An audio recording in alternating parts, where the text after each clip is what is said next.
Welcome to Tree Talking Time, where we talk all things tree dogs, from the smallest feists to the largest hounds, treating squirrels to bears and everything in between. And from time to time, we might even run a little fast game.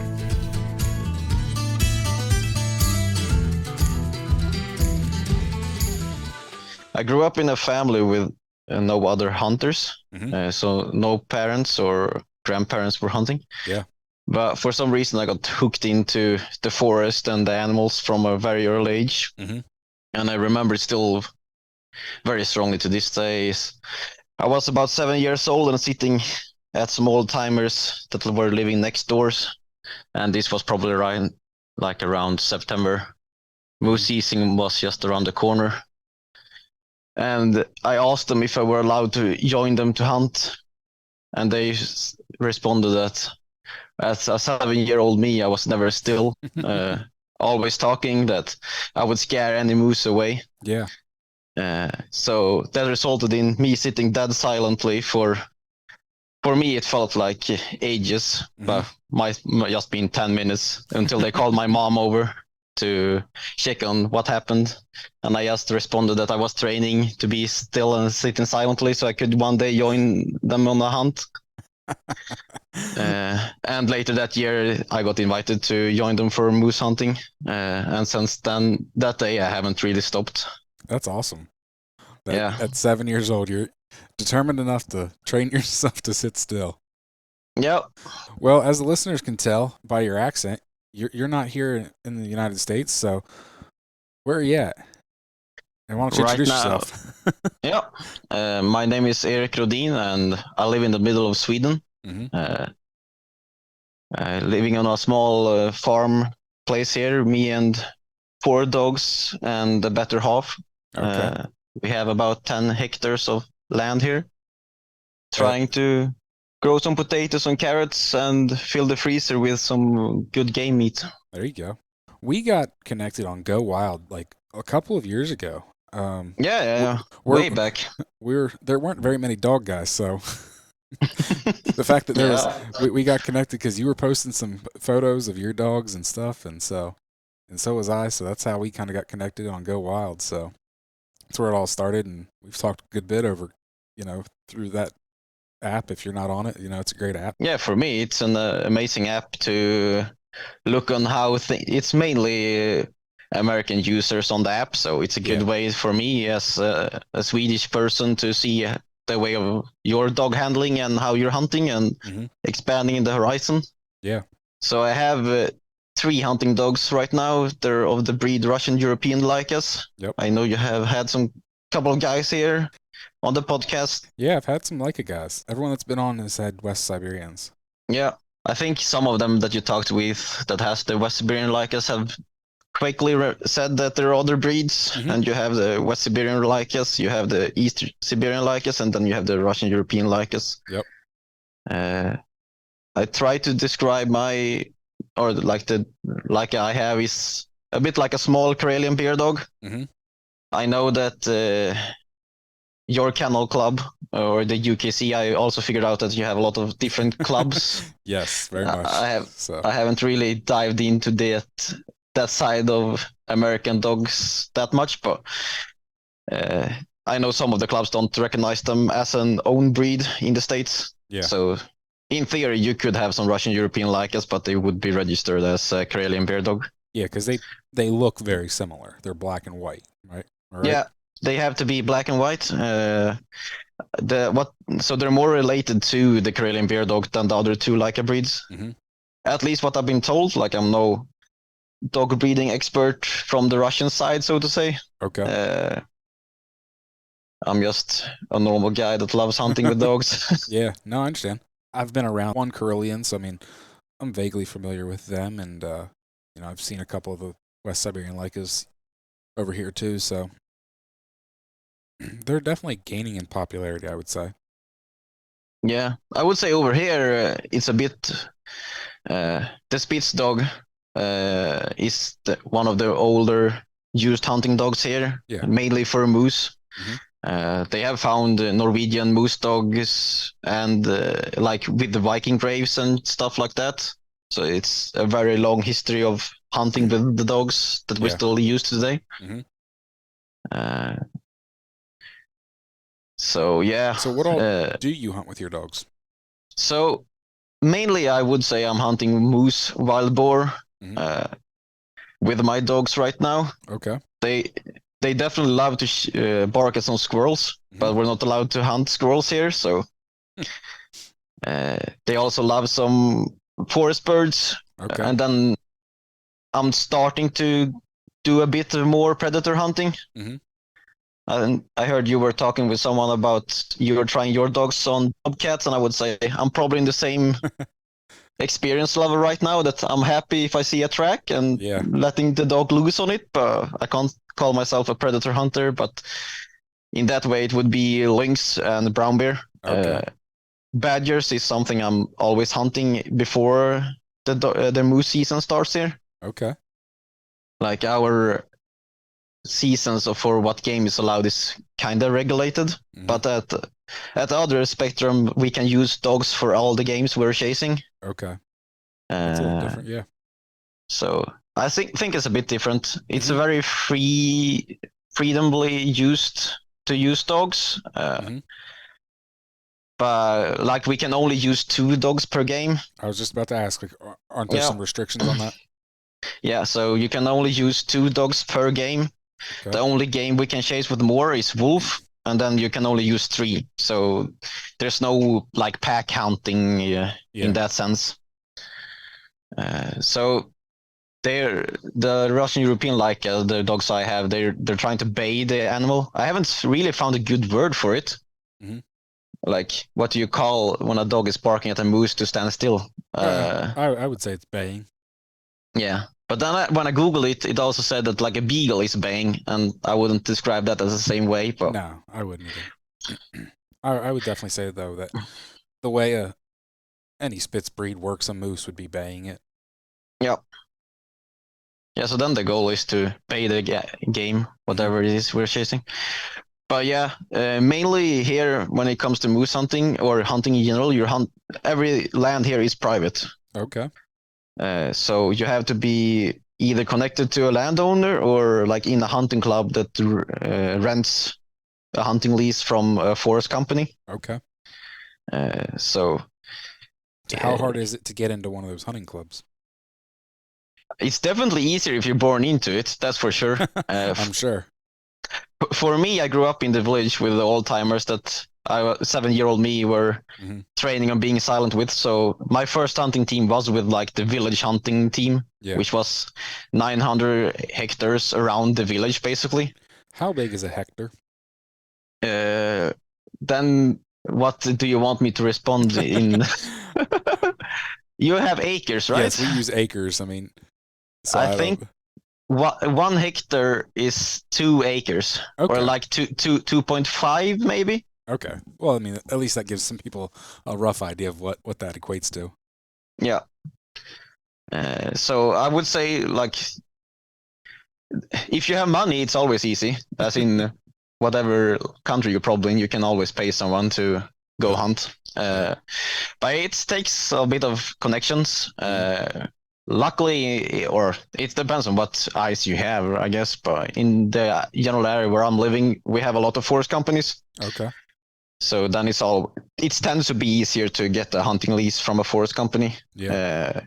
Mainly here, it's the moose is what everyone wants to have a hunting license for. So small game, which would also indicate or include wild boar and brown bear on this for some reason here. It's a lot easier to get your hands on. Brown bears are small game. Yep. That's kind of funny. Yeah, it shows a bit that the game that everyone been chasing here for the last 100 of years is the moose. Yeah. And that's like everything is based around the moose. Yep. You have in the north of Sweden, moose hunting season starts in September, and then basically the whole village just closes down and nothing is opened anymore. Everyone is out in the forest hunting. Wow. And then from middle of Sweden to south of Sweden, it previously always started the second Monday in October. But 2 years ago it got changed to, I think it's always 8th of October now. Okay. But basically, it's still everyone that's hunting actively. You're off at least a week from your work, just hunting the first week That, together with your hunting team. I'll say that's pretty cool that there's such a hunting culture that everything shuts down for hunting season. That's pretty cool.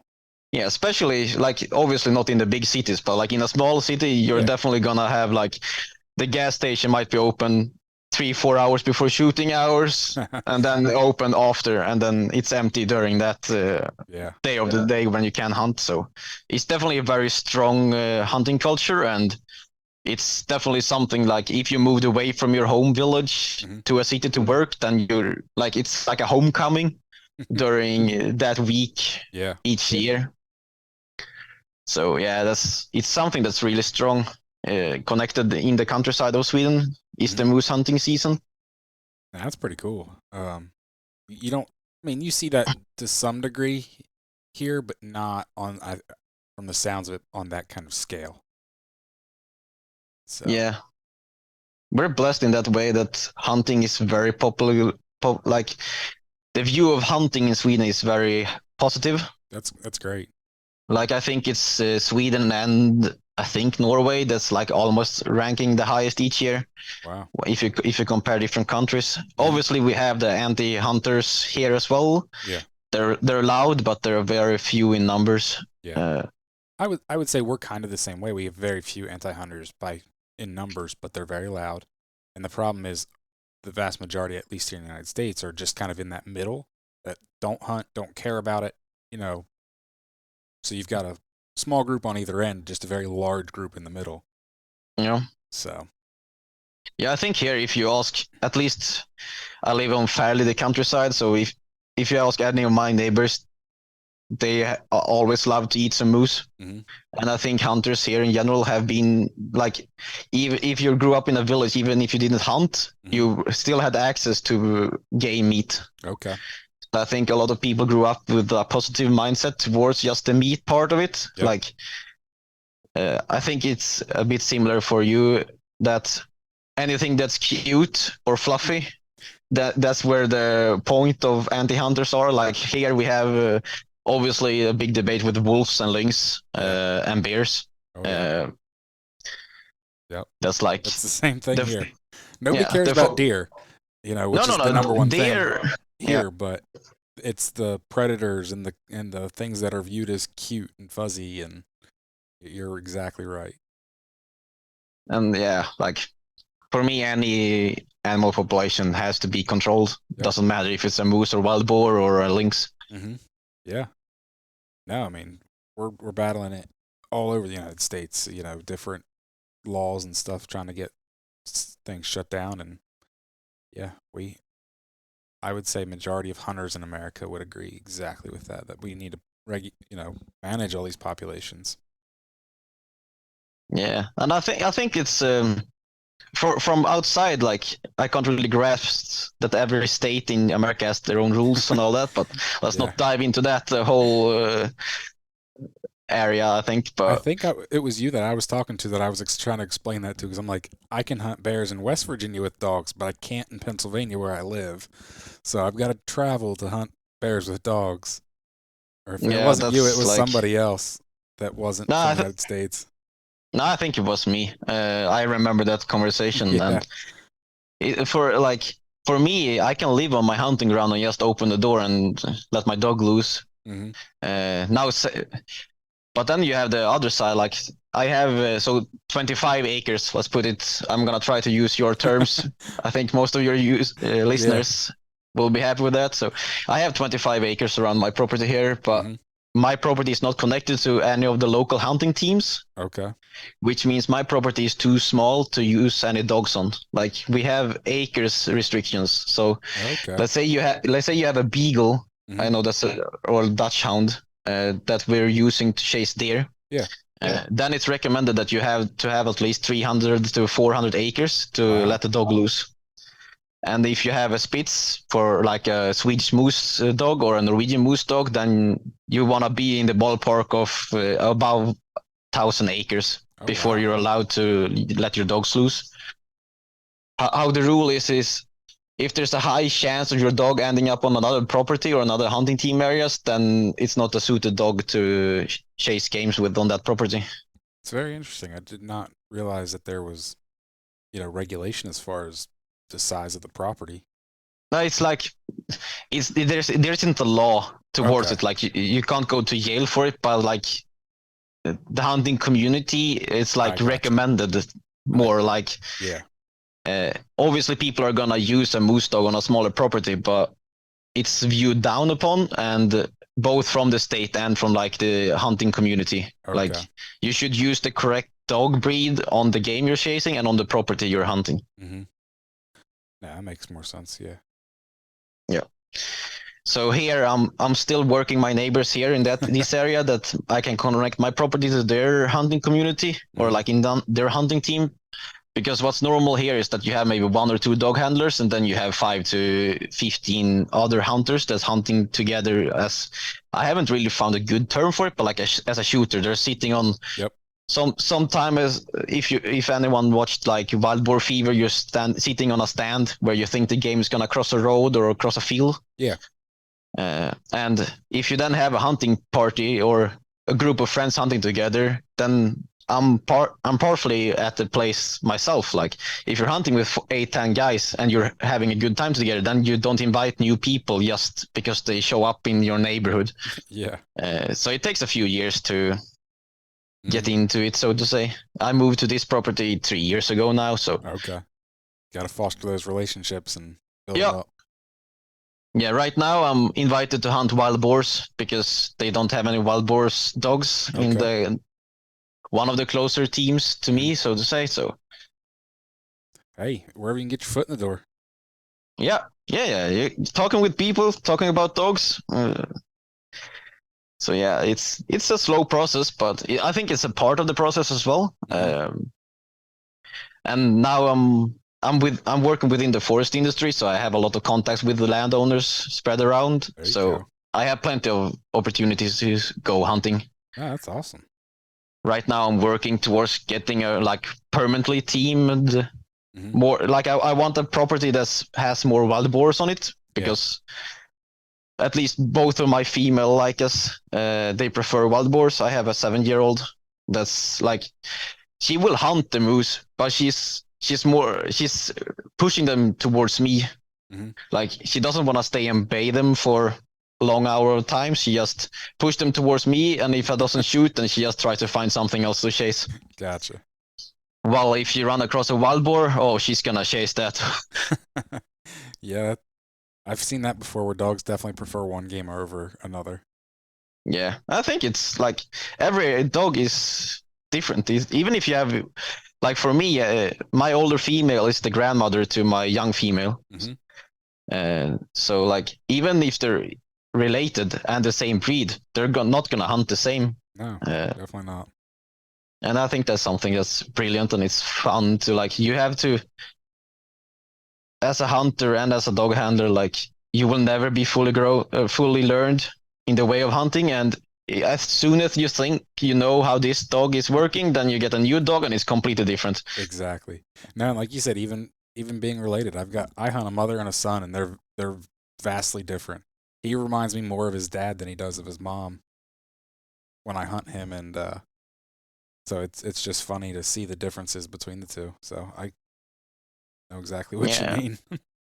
Yeah, I think it's definitely boosts the fun of hunting. Like I'm doing a few days a year hunting without dogs as well, stalking some roe deer on my property here, and some beavers and others. Okay. Like I was at a friend's place here stalking some fallow deers a few weeks ago. So like I do hunt a little bit without dogs, but they can lead me into the whole conversation. I think it was you and me that had it on Go Wild, was that here in Sweden you have to have a tracking dog.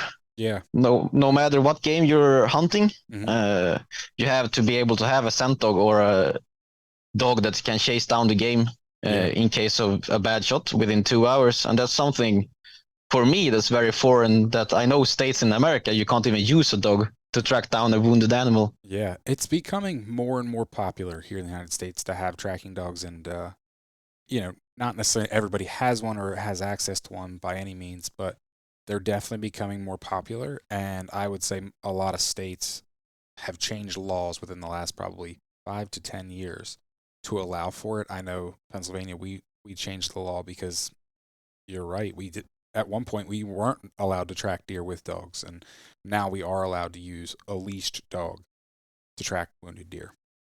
Yeah. So Yeah, like for me, that like I grew up in our way of viewing how to hunt and all that, but that's something I found really fun with Go Wild is that you can get a little bit of glimpse in other countries' hunting yeah, habits. yep, definitely. So yeah, so here it's like yeah, we also have that if you hit a deer or upwards, like size wise. Hmm. With a car, then you have to call the police, and then the police will call out like a traffic hunter that will track down the animal Oh wow. and judge how, like, if it's wounded, then you will put the animal down, and if it's too healthy or like healthy enough, then they will let it go. And if it doesn't report that, then you will basically not be able to fix your car, because then the insurance company will just ask you, where's your report to the police? You hit a deer here. Oh wow. Yeah, that would. I think the police would get overrun with phone calls if everyone reported that they hit a deer. Uh, Yeah. just because you drive down the highway anywhere, and you're gonna see deer along the side of it. Yeah, we have the same here. But it's, which means like each village, or like there's never that far to call to find someone with a good tracking dog, because Okay. we do that high amount of traffic, like injured animals in the traffic search as well. Yeah. Now, do you ever do that, or have you ever done Yeah, it? I have followed some friends with doing it, but uh, the traffic here, at least, might be the same. Like even if you have a car with the warning blinkers in the road, like people drive by so fast, Mm-hmm. like there's no respect towards if you're standing in the road. So like I might do it with my young one if we're passing the tracking tests for it. Yeah. But I also do love my sleep, man, and most of the traffic injuries is during nighttime, so Yep. I'm not sure if I'm gonna commit or not.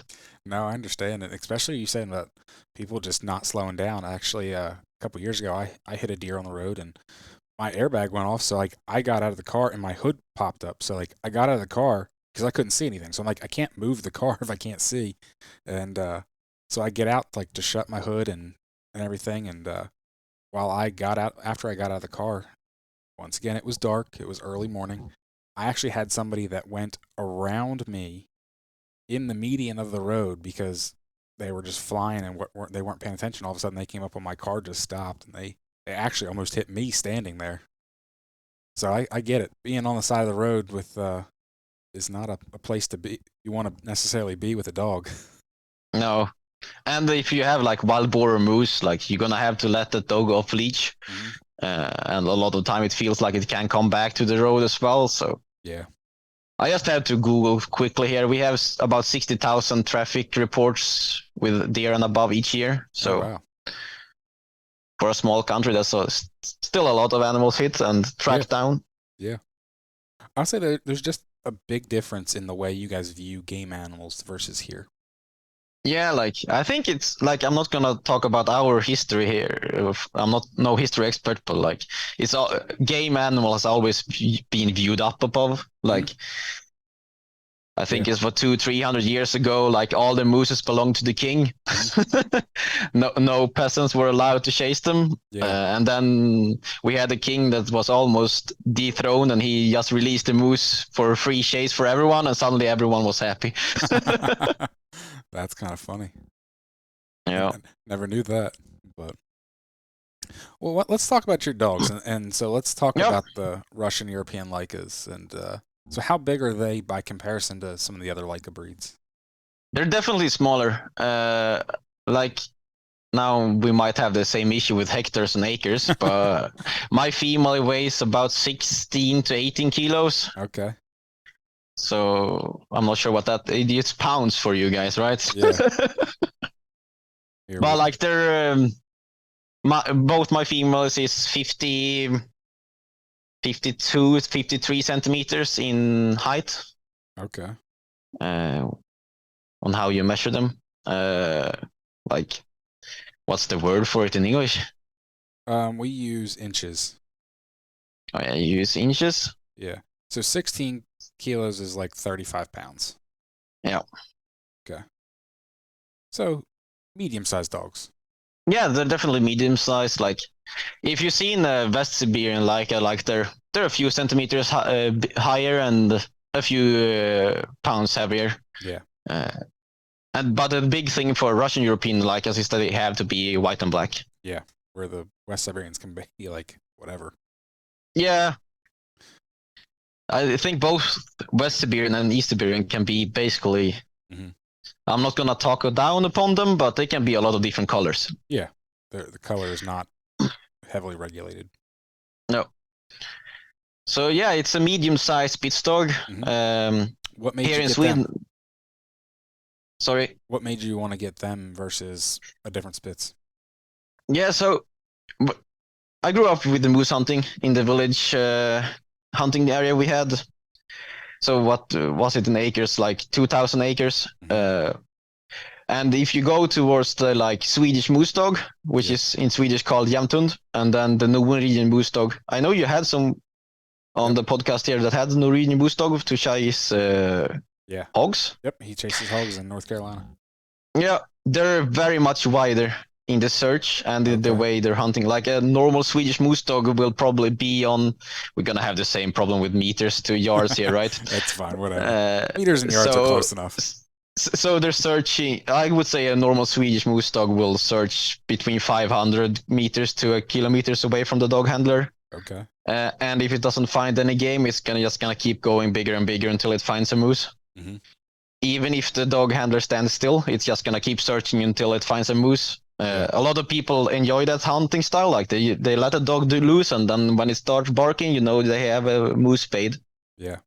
But as I grew up in hunting as in our views, at least smaller properties or like smaller hunting areas. Yeah. I wanted a dog that were working more with me and closer towards me. Mm-hmm. And in the county where I grew up, Värmland, we had the first wolf population in Sweden growing up. So like I have had a wolf close by, so to say, on my hunting grounds, which means I also wanted a dog that were coming with me home. Yeah, definitely.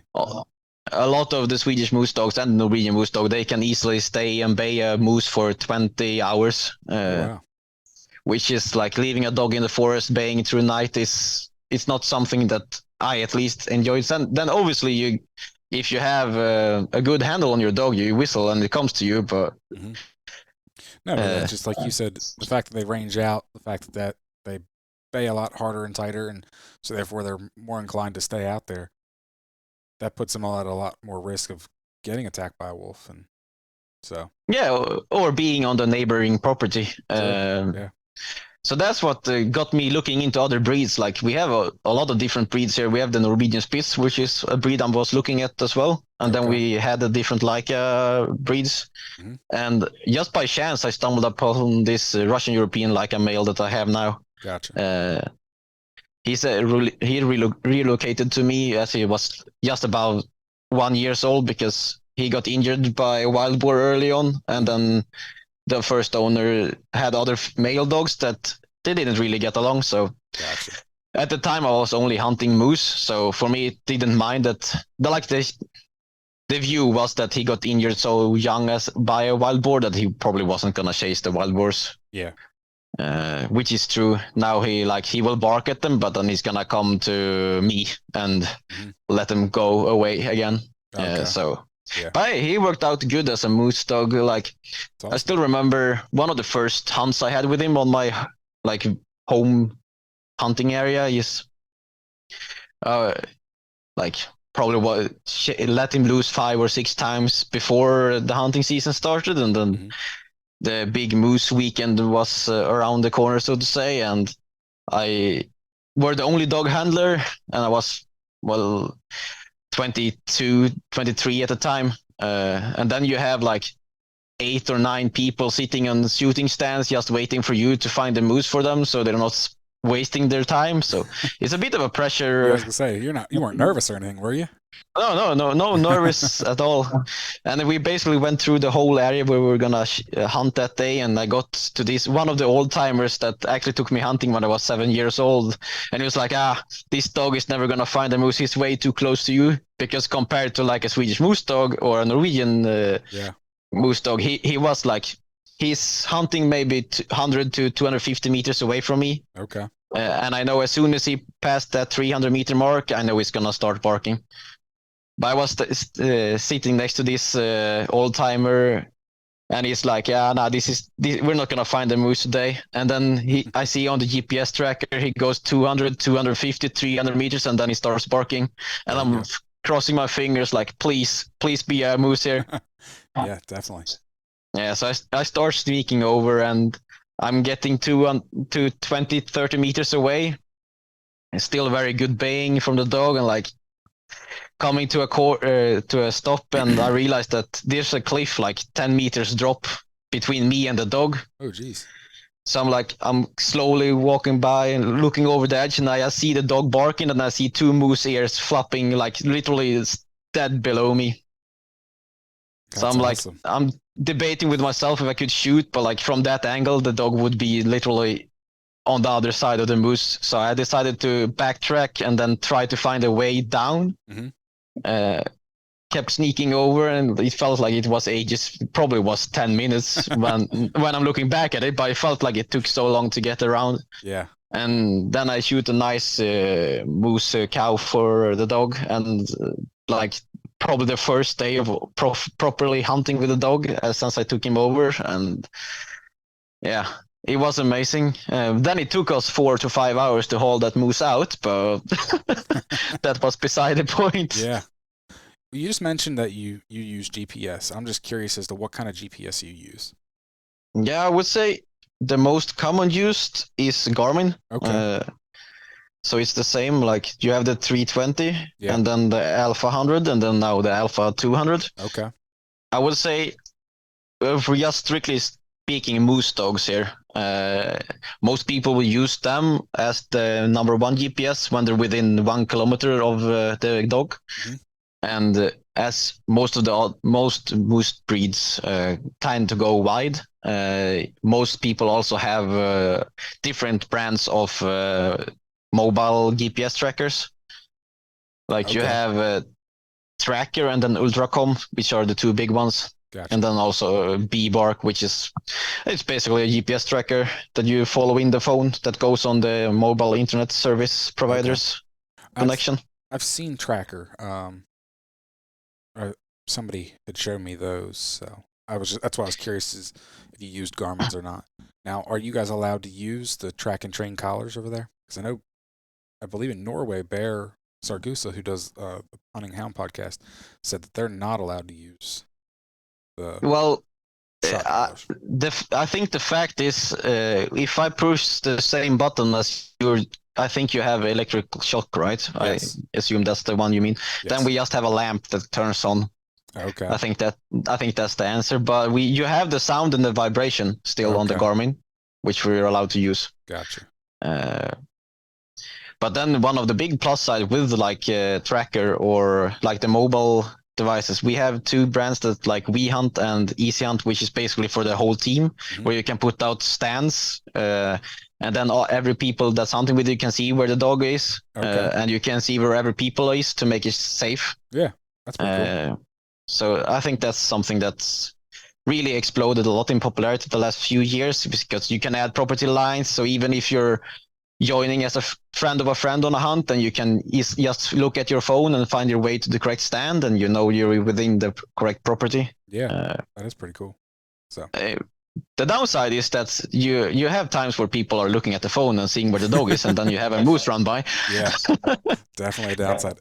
That happens here when we're hunting too. So, but one thing for the listeners, I don't do a very good job of promoting my sponsor W, but if you need some tracking supplies, make sure you look up W Hunting Supply, get all your tracking needs. At the same point, while you're there, you should buy a Tree Talking Time hoodie or t-shirt. So like I said, I don't do a very good job of selling myself or pitching my sponsor, but just throwing that out there for everyone listening.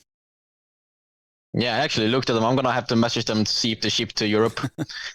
I would imagine they do. They've shipped. I'm pretty sure they've shipped at least other parts of the world. Yeah. So Gonna have to look into that. But yeah, I think Garmin is the most used one. And then if you have a moose dog that chases far, or like a plot hound, or uh, I don't even know what our breeds of the plot hound is called in English, but like if you're chasing fox or lynx with dogs that chase far, then you tend to use tracker or other mobile app applications. Gotcha. A plus side there is you can follow a friend's dog even if you're not close by. Yeah. Then you can be at work looking at someone that's a bit luckier and out hunting.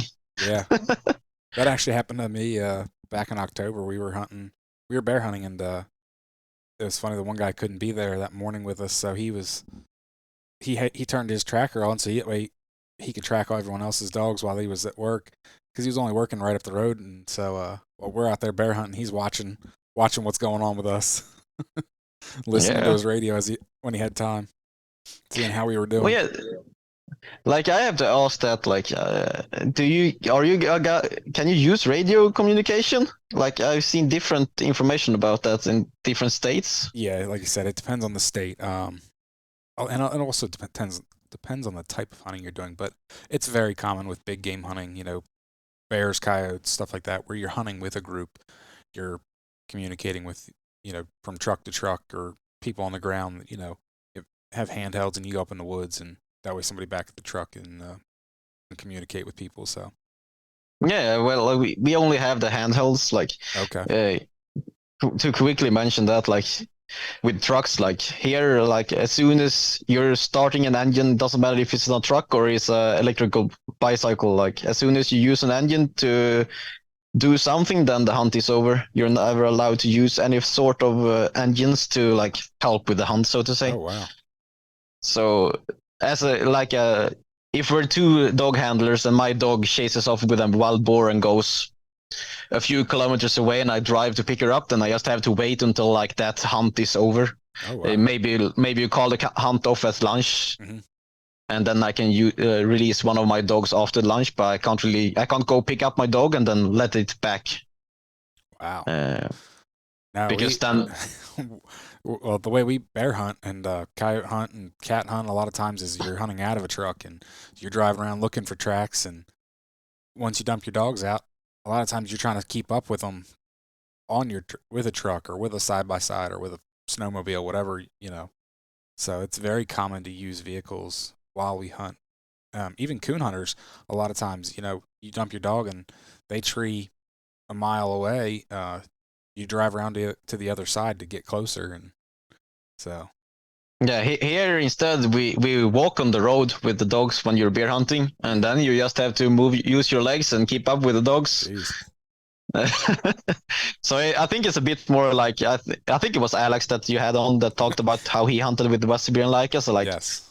It's more similar to that. Like once you grow old here, you're sitting in a stand, or you have a dog that a younger person is trying to keep up with in the forest. Yeah, Alex put some miles on, that's for sure.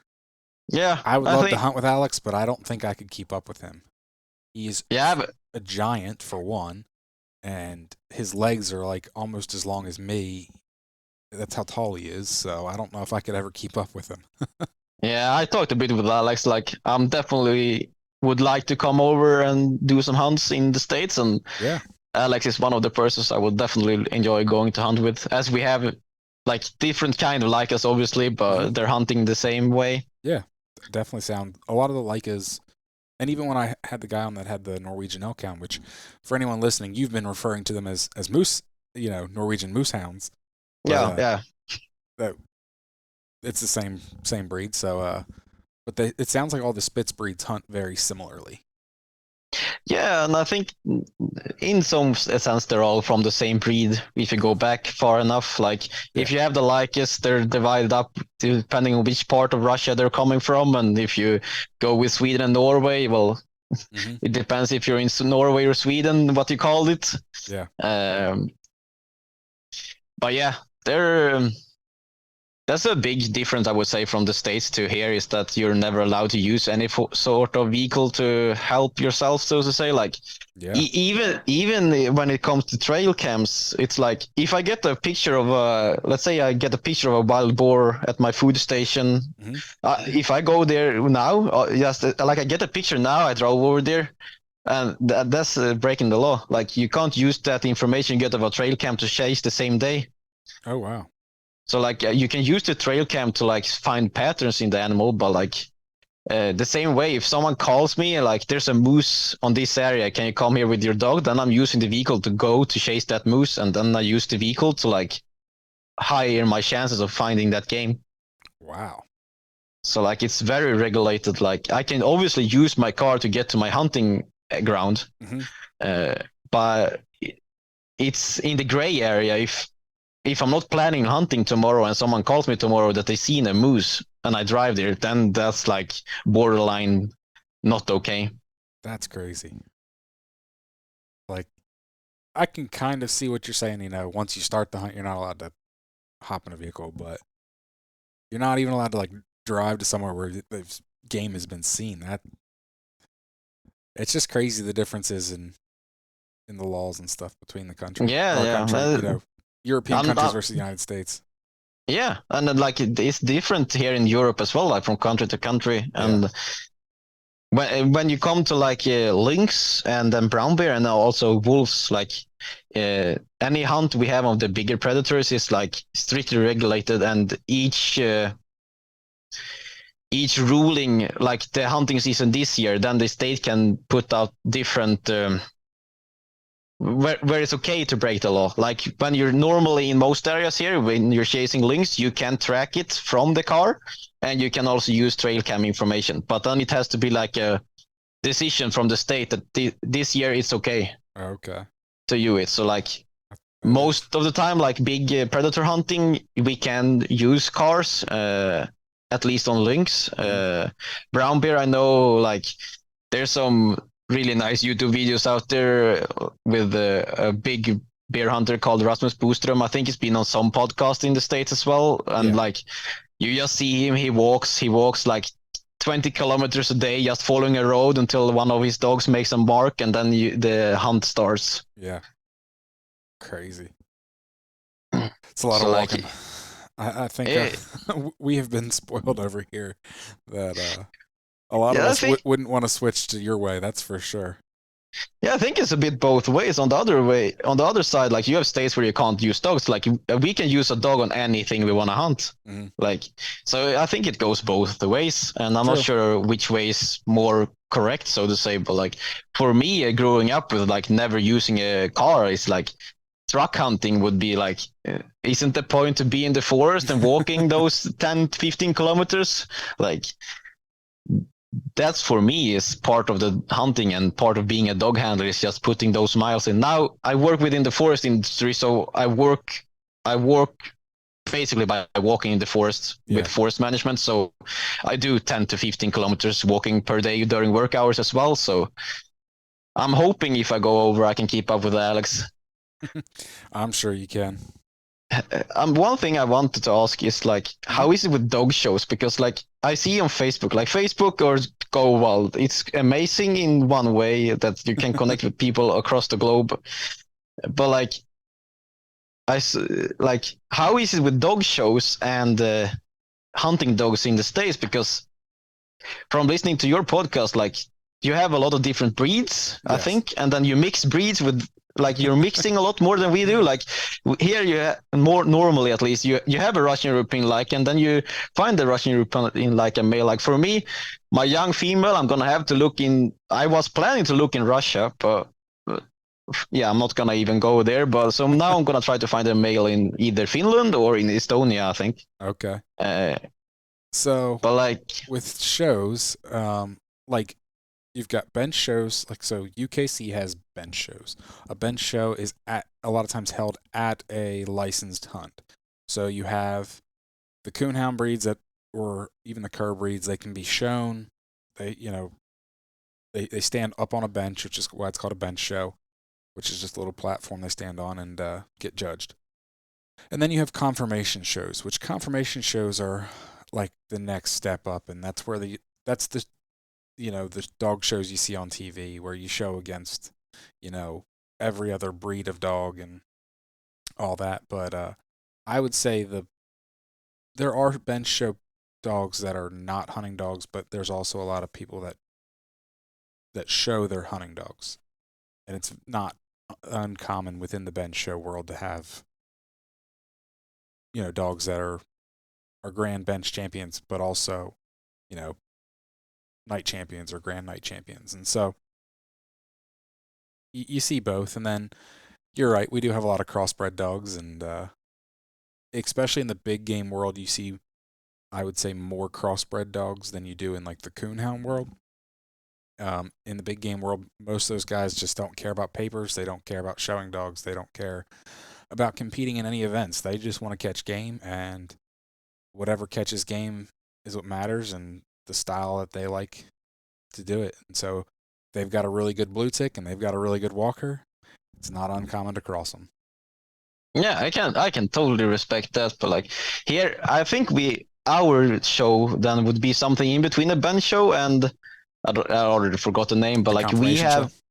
Yeah, so we have moose dog shows, which would be all the 9 moose dog breeds only showcased on that day. So then you have this running in a circle, standing still, looking nice, and all that.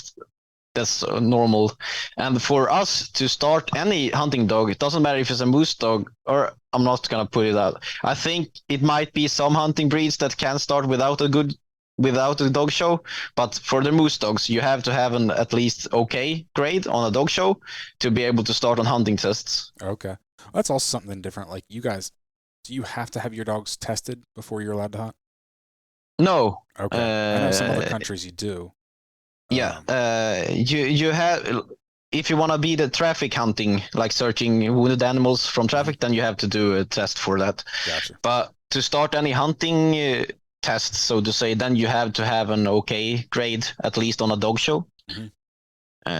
So yeah, it's like, that's something we picked up the last 2-3 years, and especially now with the young female, she's performing really well on the dog shows, so got a bit of more taste to it, so to say. So yeah, that's something really enjoying here with the dogs in the off season, because it's gonna be from now last end of January to the 21st of August. There's no dogs off leash, so it's a bit of that time here, and this is the time where we tend to have the most of the dog shows. It was a short breach of lynx is in the March here, so but here in this county I'm at, I think the lynx quota was filled within the first 2 hours of hunting on the opening day. So wow, that was fast.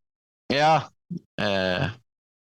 It was a lot lower quota this year than normal, but we also had like fresh snow on the ground for the hunting opening, so yeah, it went fast. I bet. What else have you noticed that's different between Sweden and the United States that you think's like worth really noting? I think we touched a lot on it. Like, I would say trucks or like truck hunting is one big thing, and then normally, at least looking outside in from on the state, it's like you would always use more dogs than we have, like using more than, like, if you go for moose dogs here, let's say you use 3 or 4 moose dogs, then you're hunting properties in the range of maybe 15,000-20,000 acres. Wow, that's like when you can have 3,000-4,000 acres per dog, then you're gonna use another one. Okay. So yeah, that I would say pack hunting and trucks is a lot of difference, and then makes sense. That's something. Yeah, and I'm not sure what's better. Like, we have imported a lot of plot sounds, or a lot might be pushing it, but there's definitely plot sounds around here for mainly bear hunting. But I don't know, like, overall I think here it's a bit more of a, like, as everything is on private property, it in some ways it's less accessible, but as the hunting history is so deep within the community, at least on the countryside, like Yeah. if you ask enough people, you're gonna find somewhere to hunt. So like, I think it goes both ways. So yeah, we have a lot more. At least from my perspective, like I think it's a lot more hunting tests and dog shows driven here. Like if you wanna sell your puppies, you're gonna have to. Or at least you want to have a good dog show, and you want to have at least maximum points on 3 hunting tests, which would make you a moose dog champion. Okay. And then if you have 3 excellent with extra plus, so to say, then you can be double champion, which would be dog show and then hunting tests. Nice. And then the big breeders, if they're really pushing it, then you also go do hunting tests in Norway and Finland, and then you're a Scandinavian moose dog champion. Cool. Yeah. But if you look towards Finland, they do a lot more hunting tests because their moose population is a lot less. So they tend to do hunting dog tests instead of hunting. Gotcha. We shall see. Our moose population here is it's not crashing, but it's very close to it. Gotcha. Definitely. So it's declining, huh? Yeah, I think 10 years ago we shot 100,000 moose, and I think this season we had 60,000. So it's almost half the shot moose per season in like just 10 years. Yeah. But like looking at the average moose per hectares in states, we're still the highest moose population in the world compared to acres. But we had some moose population explosion here in the 80s where talking with some old timers, like they basically stopped hunting at 10, 11 and they just dragged moose for 2 full days. And I don't think anyone wants to go back to that state of moose population, but it's definitely been tense. You like that happy medium. Yeah, like I think the happy medium is something that's good in almost everything you do in life. Exactly. So is there anything else you want to ask? Or I need some more. I need at least another good story about hunting over there in Sweden. Another good story. Like I have a really good story with my little brother. Okay. It wasn't actually one of the few mooses I've shot that wasn't chased by a dog, but we were hunting a small property very close to both railroad and a bigger normal road, so to say. Mm-hmm. So we just had a human drive. Do you call that? Like four or 5 beaters. Yeah. Making noise and pushing the moose head. And this was the first time my little brother, he was probably 14 at the time. So I was like drilling into him, like, we're going to sit on this stand for 4 hours. It's going to be boring. Nothing going to happen. And it took maybe 10, 15 minutes. And on the field in front of us, you saw a nice moose cow coming, and she was followed by 2 calves. And they were just strutting until they were maybe 50, 60 meters in front, and I shot the first calf. And then we got the second one as well. And it's like he called my dad straight after, probably been hunting for 40 minutes, and it was like, my dad was mentally prepared for, he's already bored, he want to be picked up. And it was like, no, we got 2 moose, we're done for the day. That's awesome. So it was just one of those times where I'm happy for it to happen, because he got as hooked as I am in hunting now. He's turning 18 here soonish, so I'm just hoping he keeps up, and when we're 18 here, we can get our first guns. So very cool. I would say guns is something that's different, but I don't think we should dive that into that deep into that conversation. Yeah, I'm sure that's a little different. I didn't even think about that, but yeah, I'm sure that's different. But yeah, here you can get your first gun when you're 18, and in total you can have 6 guns, I would say, without too much struggle. But you have to be in gun safes and all that. 6 guns, that's it? Oh yeah, normally you can go 4, and then you can ask the police for 2 extra if you can motivate it. Well, yeah, we're just gonna leave that one alone. Yep. That's not a lot of guns, that's for sure, by most American standards. No, it's not a lot of guns by our standards either, but that's the way we have it. Unfortunately. So. But yeah, like I also had a really good hunt with my older female here this season. I joined this. My main hunting team now is 4,000 acres, Okay. like 30 minutes north of where I'm living. Mm-hmm. And I joined there the first time last season, and then it was like, as the moose hunting is so history connected, like on moose hunting weekend you only shoot moose, like nothing else. Okay. But in this area we're also starting to get wild boars. And for me, I'm chasing moose and wild boar mainly with my dogs. So Yeah. I want to be able to shoot wild boar if my dog is paying it. So I was basically like, you might be angry, but if my dog pay a wild boar, I'm gonna shoot it. And they're like, yeah, okay, but you take the meat home. We don't want that. Yeah. Because like wild boar is still a bit viewed down upon here. Not sure how it is with hogs in the States, but it just depends. Some people love it and some people don't eat it. So it just kind of depends. Yeah. Because for me, a big part of hunting is the meat.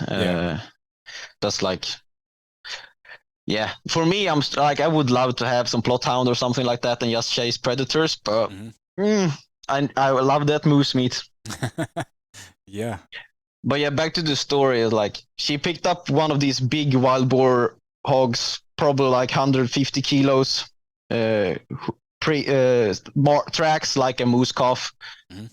Sadly, she picked it up behind me, so the wind was badly. So I knew this is never gonna stay on this property. This is gonna be a long chase. Yeah. So where I'm hunting, as we're all hunting for the same forest company, like we have contacts with the neighboring properties where they're hunting. So I called one guy up and like, my dog is gonna come to you with a really nice boar. Can you please shoot it? And he's like, nope, we're only hunting moose today. So I switched over my radio, listening to them, and then one of the shooters goes, oh, there's a beautiful dog here baying a wild boar 50 meters in front of me. Can I shoot it? And you heard the leader, nope, we're only hunting moose today. And she kept chasing that wild boar for 4 or 5 kilometers, past like 8-10 more shooters. And everyone had to let it go because we're only hunting moose today. That's crazy. Yeah. It's legal. You just don't want to kill it because it's I don't know. Yeah, like it. Just this idea that it's only moose today. Yeah, and it's like, I think it's assuming it's the same with hogs in the States. Like those things, when they grow big and they have those nasty teeth, you don't want your dog baying that for too long without being close by. Exactly. And then you add into, as soon as I'm sitting in that truck to pick my dog up, then my hunting for that first few hours that day is over. Yeah. So like, yeah, that's one of the struggles we have here is like, if as soon as you use that truck, man, you have to wait a few hours before you can keep hunting. Yeah, that's rough. But yeah, that was for sure. But yeah, that was one of the more exciting ones we had. And then we also had some moments here when we had some lynx up in a tree while hunting moose when it was off season, and then you just take some photos of the lynx, and then you're very proud of the dog, but you just have to walk by. Yep, definitely. But yeah, like, it was an honor to be on and talking about dogs. No, I really appreciate you coming on, and I've been wanting to talk to you for a while about hunting in Sweden, and we've, like I said, it's fun. You get to messaging people and stuff, but there's just a difference in actually getting to sit down and talk to somebody. So yeah, and if something comes up, or if some listeners have some questions, like put them in your Facebook group or something. I'm gonna try to respond to the best of my ability, but I'm just a normal guy. Loved chasing game with my dogs. Yeah, that's all I am. I'm just a normal guy. Just like to talk to people. Yeah. That's the downside when being a hunter, right? You have to be silent for so long when you're in the forest. Exactly. So, well, I really appreciate you. It's probably getting late over there, isn't it? Yeah, it's not that late. It's 7:30, 9. Okay. Yeah. So it's time to make dinner. A little bit of a time difference, that's for sure. Thank you very much. Yeah. You can find me on Facebook and Instagram at Tree Talking Media. And until next time, keep them talking in the timber.